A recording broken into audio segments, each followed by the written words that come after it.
નવા વર્ષની શરૂઆત થતાં જ એક નવી આફત ગુજરાતના માથે ચઢી આવી છે। આફત છે માવઠાની। રાજ્યમાં કેટલીક જગ્યાએ કમોસમી વરસાદ શરૂ થયો છે। રાજ્યમાં એકાએક વરસાદી માહોલ જામતા ખેડૂતોના માથે સંકટના વાદળો ઘેરાવા લાગ્યા છે। નવા વર્ષે નવી આફત, એક નહીં માથે ત્રણ ઘાત। દક્ષિણ અને ઉત્તરમાં સાચવજો। ચોમાસાએ રાજ્યમાંથી સત્તાવાર વિદાય લઈ લીધી છે। વહેલી સવારે અને મોડી રાત્રે શિયાળાના પવનો ફૂંકાવાની પણ શરૂઆત થઈ ગઈ છે, પણ મેઘરાજાને હજી ગુજરાત નથી છોડવું। નવા વર્ષે પણ મેઘરાજાએ પોતાની હાજરી ભરાવી છે કે હજુ તે ગયા તો નથી જ। નવા વર્ષની શરૂઆતમાં કેટલાક વિસ્તારોમાં વરસાદી વાદળ વરસ્યા છે। વલસાડ શહેરમાં એક મિની વાવાઝોડા જેવો માહોલ સર્જાયો। ભારે પવન અને ધૂળની ડમરીઓ ઉડવાની સાથે કેટલાક વિસ્તારોમાં વરસાદ શરૂ થયો।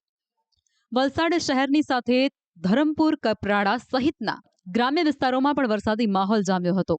વર્ષની શરૂઆતમાં જ કમોસમી વરસાદ ખાબકતા ખેડૂતોમાં પાક નુકસાનીની ભીતિ સર્જાય છે। વલસાડની સાથે નવસારી જિલ્લાના અનેક વિસ્તારમાં પણ કમોસમી કરંટ જોવા મળ્યો। નવસારીના ખેરગામ, ગણદેવી અને બિલીમોરામાં કમોસમી વરસાદ વરસ્યો। ડાંગના આહવામાં પણ એકાએક વાતાવરણ પલટાયું હતું અને ધોધમાર વરસાદે એન્ટ્રી મારી હતી। દક્ષિણ ગુજરાતમાં શરૂ થયેલા વરસાદે ખેડૂતોની ચિંતા વધારી છે। ખેડૂતોને ઊભા પાકની ચિંતા સતાવવા લાગી છે। જોકે આ કમોસમી વરસાદ તૈયાર પાક પણ બરબાદ કરી રહ્યો છે। ભરૂચ અંકલેશ્વરના હાંસોટમાં ખેડૂતોને ડાંગર સૂકવવા માટે મૂક્યું હતું। જોકે બપોર બાદ વાતાવરણ પલટાતા રસ્તા પર સૂકવવા મૂકેલ આ ડાંગર પણ પલળી ગયું। વરસાદ શરૂ થતાં જ ખેડૂતો પોતાના પાકને બચાવવા દોડધામમાં લાગી ગયા, પણ અચાનક પડેલા આ કમોસમી વરસાદે આખી મહેનત પર પાણી ફેરવી નાખ્યું। હાલ બદલાયા વાતાવરણ પાછળ એક નહીં ત્રણ સિસ્ટમ સક્રિય છે, જેમાં પહેલી છે બંગાળની ખાડીમાં સક્રિય થયેલી સિસ્ટમ, બીજી અપર એર સર્ક્યુલેશન સિસ્ટમ અને ત્રીજી છે વેસ્ટર્ન ડિસ્ટર્બન્સ, જેના કારણે ગુજરાતમાં માવઠા શરૂ થયા છે। જો કે રાજ્યના હવામાન વિભાગે પહેલા જ ખેડૂતોને ચેતવ્યા હતા કે આગામી 27 તારીખ સુધી માવઠા પડી શકે છે, જેમાં પણ દક્ષિણ ગુજરાત અને ઉત્તર ગુજરાતમાં માવઠાની શક્યતા વધારે છે। તેમાં 25 તારીખ બાદ વરસાદનું જોર વધી શકે છે। 21 से लेकर 27 अक्टूबर तक हल्का से मध्यम बरसात संभावना रहेगा गुजरात रीजन में।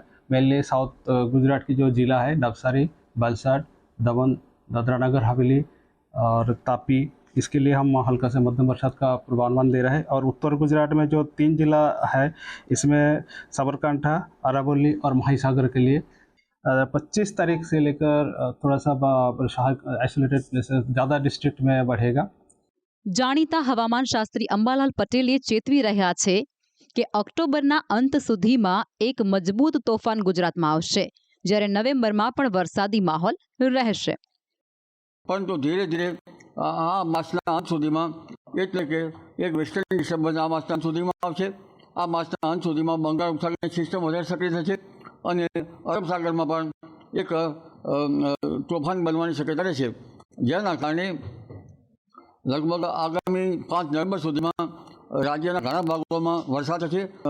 તેની અસરના કારણે અરબી સમુદ્રની સિસ્ટમના કારણે ઉત્તર સૌરાષ્ટ્રના કેટલાક ભાગમાં ભારેથી અતિભારે વરસાદ થવાની શક્યતા છે। ઉત્તર ગુજરાત, મધ્ય ગુજરાત, પૂર્વ ગુજરાતના કેટલાક ભાગમાં ગાજવી સાથે વરસાદ થવાની શક્યતા રહેશે અને આ વરસાદ જાણે શિયાળે ચોમાસું થયું હોય તેવો રહેવાની શક્યતા રહેશે। આમ હાલ નવા વર્ષની શરૂઆતથી જ આકાશમાંથી આફત વરસવા લાગી છે, જેને ખેડૂતોની ચિંતા વધારી છે। આગાહી છે કે હજુ કેટલાક દિવસ મેઘાની તોફાની તેવર જોવા મળી શકે છે, જેને લઈ ધરતીપુત્રોએ સાચવવાની ખાસ જરૂર છે। બ્યુરો રિપોર્ટ, સંદેશ ન્યૂઝ।